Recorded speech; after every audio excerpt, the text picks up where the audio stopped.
Hello friends, नमस्कार and welcome to समाधान।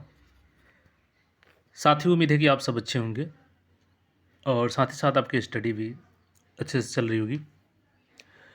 साथियों, कल बीएसएससी के द्वारा प्रखंड सांख्यिकी पदाधिकारी का नोटिफिकेशन जारी किया गया, जिसमें 682 पदों के लिए इसमें परीक्षा ली जाएगी। 2 एग्ज़ाम होगा और सिलेबस भी बिल्कुल बीएसएससी सीजीएल वाला ही है। लेकिन यहाँ पे कल से नोटिफिकेशन आने के बाद छात्रों के बीच सबसे बड़ा कन्फ्यूजन है, वो है योग्यता को लेकर के कि आखिर कौन-कौन से सब्जेक्ट वाले फॉर्म भरेंगे, किस सब्जेक्ट वाले फॉर्म को अप्लाई नहीं कर पाएँगे। ये सबसे बड़ा अपने आप में कन्फ्यूजन है और कारण भी है इसका, क्योंकि नोटिफ़िकेशन के पहले जो गैजेट हुआ था, उसमें केवल ऑनर्स के लिए बताया गया था। लेकिन यहाँ पे एक नोट पॉइंट जोड़ा गया है और उस नोट पॉइंट के जोड़ने के बाद से ही लगातार कन्फ्यूजन क्रिएट हुआ है। तो हम लोग सारी चीज़ों को देखेंगे यहाँ पे एक-एक करके, नोटिस के माध्यम से ही इसको क्लियर करने का कोशिश करते हैं। मेरी कोशिश रहेगी कि आपका डाउट क्लियर हो जाए। हालाँकि अगर नहीं भी होता है आपका डाउट क्लियर, तो अंत में एक और आपको सॉल्यूशन बताएँगे, वहाँ से आपका दूर हो जाएगा। अब जैसा कि साथियों, कल ये जो नोटिफ़िकेशन जारी किया गया, तो यहाँ पे अवर सांख्यिकी पदाधिकारी, प्रखंड सांख्यिकी पदाधिकारी, वेतन लेवल 7 है, बिल्कुल एएसओ वाला ही सैलरी है इसमें। बेसिक पे इसमें 44,900 है और 4600 ग्रेड पे का ये जॉब है आपका। लगभग इसमें आपका 85 के आसपास सैलरी बनेगी। हालाँकि इन हैंड आपको लगभग 70 से 75 आपको मिलेगी, सारी डिडक्शन करने के बाद। तो ये तो सैलरी की बात होगी, बट सबसे इम्पोर्टेंट चीज़ ये है कि आपका क्वालिफ़िकेशन क्या होगा और एज लिमिट क्या होगी। तो देखिए, एज को लेकर के थोड़ा-सा जो इस साल अगर 21 कंप्लीट कर रहे हैं, तो उनके लिए दिक्कत है, क्योंकि यहाँ पे जो एज कट ऑफ है आपका 1/8/2024 रखा गया है मिनिमम एज के लिए कि 21 होना चाहिए। तो इसके बाद अगर आपका 21 हो रहा है, तो फिर आप इस फॉर्म को नहीं भर पाएँगे। और अपर एज के लिए आपको सोचना नहीं है, क्योंकि 1/8/2010 के अनुसार अगर आपका मैक्सिमम एज लिमिट था, तो आप इस फॉर्म को भर पाएँगे। यानी लगभग 52 सालों तक का भी इसमें जो है वो भर पाएँगे, क्योंकि लास्ट जो वैकेंसी आई थी उसके अनुसार इसमें रिलीफ़ दिया गया है इसमें। अब देखिए, जो क्वालिफ़िकेशन को लेकर के कन्फ्यूजन है ना, ये इसी पॉइंट से आता है। शैक्षणिक योग्यता में क्या लिखा गया है कि शैक्षणिक योग्यता आपकी मान्यता प्राप्त विश्वविद्यालय से अर्थशास्त्र, गणित, सांख्यिकी में से किसी एक विषय से स्नातक हो। यानी ये पॉइंट तो क्लियर है कि अगर आपका ग्रेजुएशन में गणित है, मैथमेटिक्स है, या इकोनॉमिक्स से आपने किया है बीए, या सांख्यिकी से आपने किया है ग्रेजुएशन, तो ये तीनों लोग तो बिल्कुल सेफ़ हैं, इनको कोई टेंशन नहीं है। ये लोग निश्चिंत रहें, आपका फॉर्म भराएगा जो भी ऑनर्स कोर्स वाले हैं। जैसे कि मेरा मैथमेटिक्स है, तो मैं इसके लिए श्योर रहूँगा। इसी तरीके से जिनका इकोनॉमिक्स है वो भी श्योर रहेंगे, एस्थेटिक्स वाले भी श्योर रहेंगे। बट यहाँ पे जो नोट पॉइंट जोड़ा गया है ना, कि पास कोर्स के रूप में उक्त विषय से स्नातक की डिग्री या पूरक विषय सब्सिडरी के साथ स्नातक में डिग्री प्राप्त अभ्यर्थी भी उक्त पद हेतु योग्य होंगे। अब देखिए, यहीं से जो कन्फ्यूजन है वो आया है पास कोर्स। तो समझना होगा पहले कि पास कोर्स होता क्या है और पूरक विषय होता क्या है सब्सिडरी। ठीक है, इसको समझने के लिए हम लोग किसी भी यूनिवर्सिटी की वेबसाइट से सिलेबस को उठाते हैं और उसको समझते हैं, सारा चीज़ यहाँ से क्लियर हो जाएगा। अब जैसे मैंने मेरे केस में देखिए, यहाँ पे जयप्रकाश यूनिवर्सिटी का छपरा का जो ये सिलेबस, इसको हमने लिया है 3 ईयर डिग्री। यहाँ पे देखिए जनरल और ऑनर्स। जनरल यही है जिसको पास कोर्स बोला जाता है। ऑनर्स, तो इसकी क्या क्राइटेरिया होती है, कैसे इसमें सब्जेक्ट लिया जाता है, ये जब आप क्लियर हो जाएगा ना, तो आप बिल्कुल स्पष्ट हो जाएंगे कि बीटेक वाले अप्लाई कर पाएंगे कि नहीं कर पाएंगे, सब्सिडरी वाले कर पाएंगे कि नहीं कर पाएंगे। ये सारा चीज़ यहाँ से आपका क्लियर हो जाएगा। तो आइए यहाँ पे हम लोग क्लियर कर लेते हैं इसको सबसे पहले। अब देखिए, यहाँ पर हम लोग समझते हैं कि पास कोर्स क्या है, जिसको जनरल बना जाता है, यानी सामान्य कोर्स, पास कोर्स, जनरल कोर्स एक ही है। सब्जेक्ट्स फॉर बीएससी जनरल, तो सामान्य यानी पास कोर्स।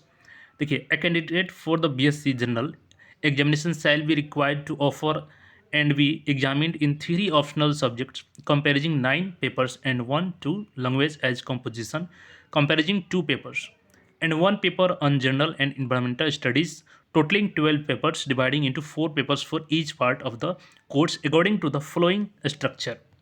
मतलब क्या होता है यहाँ पे कि जैसे कि ऑनर्स की बात करें, तो देखिए ऑनर्स में आपको जैसे फर्स्ट ईयर में आपका, जैसे आप मैथमेटिक्स ले लिए, तो मैथमेटिक्स का 2 पेपर होगा और उसके साथ में एक आपका सब्सिडरी होगा, चाहे फिजिक्स लें चाहे केमिस्ट्री लें, जो भी लें आप, तो वो यहाँ पे ऑनर्स पेपर 2 होता है। लेकिन जनरल में क्या होता है कि आपको टोटल 4 पेपर होता है, जिसमें जो 3 पेपर होता है वो ऑप्शनल होता है आपका, और एक आपका लैंग्वेज का होता है, चाहे आप 50-50 हिंदी इंग्लिश ले लें या आप किसी एक इंग्लिश या हिंदी को 100 नंबर का रख लें। तो 3 पेपर यहाँ से ऑप्शनल होगा। अब ऑप्शनल क्या क्या जैसे रख सकते हैं आप, तो जैसे कि देखिएगा यहाँ पे 3 पेपर्स और paper from these subjects, paper 1 from these subjects, तो बीएससी जनरल इसको बोला जाता है। और पेपर 1 इसमें से जैसे कि आप देखिएगा तो प्रत्येक में यहाँ पे 3 पेपर्स होता है और इसमें चॉइस होता है, जैसे कि आपका यहाँ पे फिजिक्स हो गया, केमिस्ट्री हो गया, botany, zoology, mathematics, geography, statics, geology, anthropology, electronics, तो ये इस यूनिवर्सिटी का है। बाकी में और भी सब्जेक्ट्स होंगे।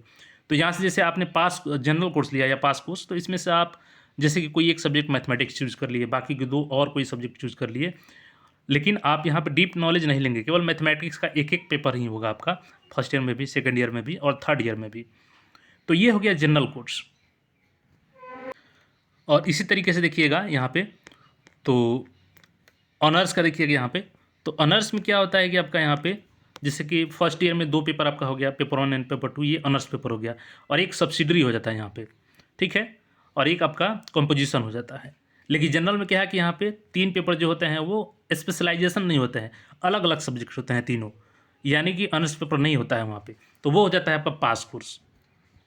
अब चलिए अगेन यहाँ पे हम लोग आ जाते हैं। पास कोर्स आपने समझ गया कि फर्स्ट ईयर में आपका 4 सब्जेक्ट, सेकंड में 4 सब्जेक्ट और थर्ड में 4 सब्जेक्ट, जिसमें एक तो हो गया लैंग्वेज का सेकंड ईयर, फर्स्ट ईयर, और थर्ड ईयर में आपका इन्वायरमेंटल स्टडीज हो गया। बाकी के 3 पेपर जो होते हैं प्रत्येक साल, तीनों साल में, वो आपके अलग अलग होते हैं। जैसे कि आपने मैथमेटिक्स ले लिया, उसके साथ 2 कोई और सब्जेक्ट, फिर सेकंड में मैथमेटिक्स, कोई और 2 सब्जेक्ट, तो वो आपका जनरल कोर्स हो गया, वो पास कोर्स होता है। अब देखिए पास कोर्स में बहुत से लोग कन्फ्यूजन क्रिएट ये कर रहे हैं कि आपने सपोज कीजिए कि बीटेक कर लिया है और बीटेक में किसी सेमेस्टर में आपने मैथमेटिक्स पढ़ लिया, तो वो आपका पास कोर्स हो जाएगा। नहीं, उसको पास कोर्स नहीं बोलते हैं।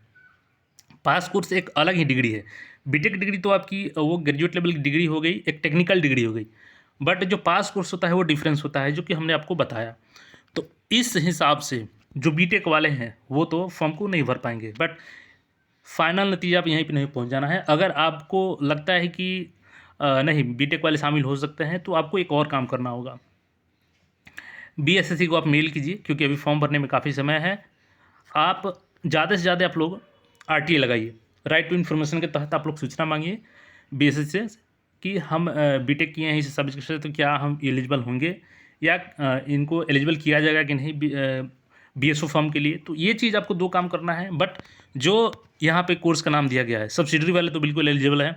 जैसे कि मान के चलिए आप फिजिक्स ऑनर्स से किए हैं ग्रेजुएशन, बट उसमें आपका मैथमेटिक्स या स्टैटिक्स एक सब्सिडरी है, तो आप उसके लिए एलिजिबल हैं। बट टेक्निकल डिग्री वाले के लिए यहाँ से जो ये नोट में पॉइंट लिखा गया है, तो इसके वजह से वो लोग फॉर्म को नहीं भर पाएंगे अकॉर्डिंग टू हमारे मतलब जितना समझ है, क्योंकि हमने इसको यूनिवर्सिटी के नोटिस के माध्यम से आपको बताने का प्रयास किया कि पास कोर्स क्या होता है।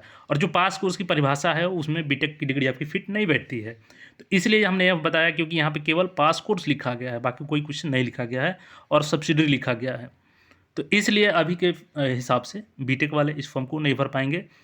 तो देखिए जो सच्चाई है वही है, बट आपको काम करना है कि मेल करना है और आरटीए लगाना है। हो सकता है कि उसमें अगर और क्लियरिटी सामने आ जाए कि आपको एलिजिबल बताया जाए, क्योंकि अभी क्या है कि अगर आप फॉर्म भर देते हैं तो देखिए फॉर्म भरते समय तो आपको कोई क्लियरिटी नहीं मिलेगी, किसी भी सब्जेक्ट से हैं आप तो फॉर्म भर सकते हैं, बट क्या होगा कि डॉक्यूमेंट्स वेरिफिकेशन वहाँ पे जाकर के दिक्कत हो जाएगी। और आप सपोज कीजिए कि आप अच्छे से तैयारी कर लेते हैं, आपका एग्जाम क्रैक हो जाता है और फाइनली आपको डॉक्यूमेंट्स वेरिफिकेशन बाहर कर दिया जाए, तो वो काफ़ी उस समय असहनीय होता है, वो एक पीड़ा होती है। तो उससे पहले क्यों ना इसको क्लियर कर लिया जाए। तो फिलहाल के लिए जो हमने बताया है कि जो पास कोर्स होता है उसमें बीटेक डिग्री नहीं आता है, तो बीटेक वाले अप्लाई नहीं कर पाएंगे। बट जो कॉमर्स से किए हैं ग्रेजुएशन और उनका एक सब्सिडरी सब्जेक्ट है कोई तीनों में से एक, तो आप एलिजिबल हैं। ऑनर्स वाले एलिजिबल हैं, सब्सिडरी वाले एलिजिबल हैं। बट पास कोर्स में जो या तो मैथमेटिक्स पढ़े हैं या सांख्यिकी पढ़े हैं या आपके अर्थशास्त्र पढ़े हैं, तो वो लोग भी अप्लाई कर पाएंगे। तो फिलहाल के लिए ये अपडेट है। और सिलेबस आपने देखा ही है कि CGL 4 का ही सिलेबस होगा, इंटर लेवल का ही सिलेबस होगा, यानी एक सिलेबस से आपका 3 एग्जाम क्रैक हो सकता है। तो तैयारी अच्छे से करें। बाकी क्वालिफिकेशन को लेकर के अगर और कोई डाउट है तो आप लोग कमेंट कीजिए और मेल ज़रूर कीजिए BSSC को, साथ ही साथ RTI ज़रूर लगाइए।